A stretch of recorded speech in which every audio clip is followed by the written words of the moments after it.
हम देखेंगे तो आंसू उस वक्त आंखों में इस वक्त बिल्कुल आप देख सकते हैं कि इंजीनियर रशीद के बेटे के ये तो बिल्कुल ये तो इनका ये तो बेटा ही है। इसके जज्बात तो एक बाप अपने बेटे के जज्बात समझ सकता है या बेटा अपने बाप के जज्बात समझ सकता है।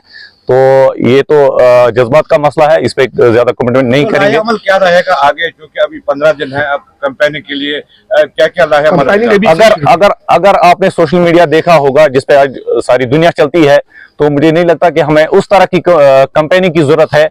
हमारे लोग हमारे एम्बेसडर्स हैं, हमारा जो यूथ है वो हमारे एम्बेसडर्स है, उन तक इंजीनियर रशीद साहब की ये मैसेज जानी चाहिए कि वो तिहाड़ जेल में बंद है, तो आपकी रिप्रेजेंटेशन के लिए बंद है।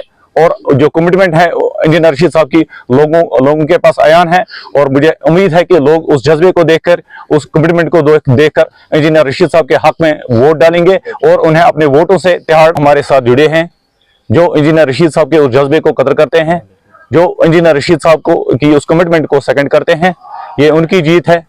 तो मुझे लगता है कि कहीं ना कहीं से जो डेमोक्रेसी है, जो इलेक्शन कमीशन है, उस पे से हमारा भरोसा जो है, लोगों का भरोसा है, वो रिस्टोर हो गया।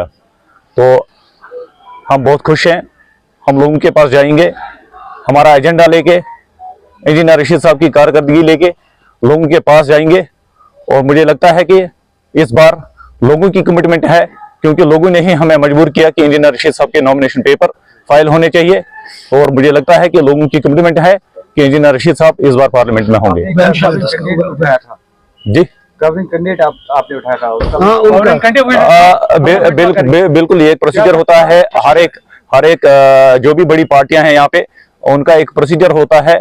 खुदा ना ख्वास्ता अगर कैंडिडेट कहीं किसी बहाने से रिजेक्ट हो जाता है, तो एक कवरिंग कैंडिडेट रहता है। ये एक फॉर्मेलिटी थी। हमने हमारे जनरल सेक्रेटरी जो है प्रिंस परवेज साहब, इनको हमने रखा था एज कवरिंग कैंडिडेट। तो इसका कैंडिडेट हम कल नहीं परसों हम साहब के बेटे की तरफ सोशल एक्टिविस्ट हो, पॉलिटिकल एक्टिविस्ट हो, हर किसी को आज सामने आना चाहिए। और इसलिए नहीं कि इंजीनियर रशीद को पार्लियामेंट भेजना है, इस बात के लिए भी कि मुझे अपने वालिद साहब से मिलना है। तो और जो मेरे घर पे जो उनके जो बूढ़े माँ बाप हैं, उनको अपने बेटे से मिलना है। इसके लिए मैं लोगों से अपील करता हूँ कि वो आज सामने आए और अपना वोट कास्ट करें इंजीनियर रशीद साहब, जो कि मेरे वालिद साहब हैं, उनके फेवर में वोट करें। डॉक्टर साहब, आपकी आंखों में आंसू थे, आज सुबह से देखने को मिल रहे हैं हमें। ये आंसू जो थे, ये खुशी के भी थे, इसके पीछे और क्या राज हो सकता है? जी बिल्कुल, खुशी के आंसू इसलिए थे क्योंकि आज हमारा नॉमिनेशन जो है फाइनली जो है एक्सेप्ट हो गया, और ये खुशी के आंसू थे बिल्कुल, क्योंकि हमारी एक मॉरल विक्ट्री है। तो यहाँ पर मुझे इस बात का भी जो है अफसोस हो रहा था कि मेरी जगह इंजीनियर रशीद साहब, जो कि मेरे वालिद साहब है, उनको होना चाहिए था, यहाँ पे मुझे नहीं होना चाहिए था।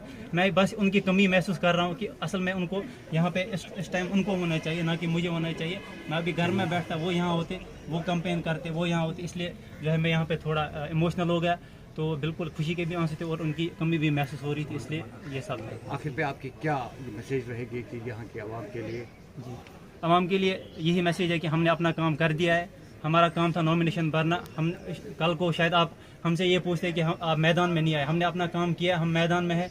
और मैं लोगों से अपील करता हूँ, चाहे यूथ हो, हमारी माएँ बहनें, जो भी हो, हर किसी से, सोशल एक्टिविस्ट, पॉलिटिकल एक्टिविस्ट, हर किसी से, कि वो सामने आए, इंजीनियर रशीद साहब का, मेरे वालिद साहब का सपोर्ट करे और उनको कामयाब करे। वो जो ताला है, तिहाड़ जेल का ताला है, उसकी चाबी लोगों के पास है, और वो चाबी उनका वोट है। बिल्कुल, वो आज उस ताले पे वोट पड़ना चाहिए और लोगों को ये साबित करना है कि उनका ज़मीर जिंदा है। वो इंजीनियर रशीद साहब के लिए वोट करेंगे इंशाल्लाह। शुक्रिया।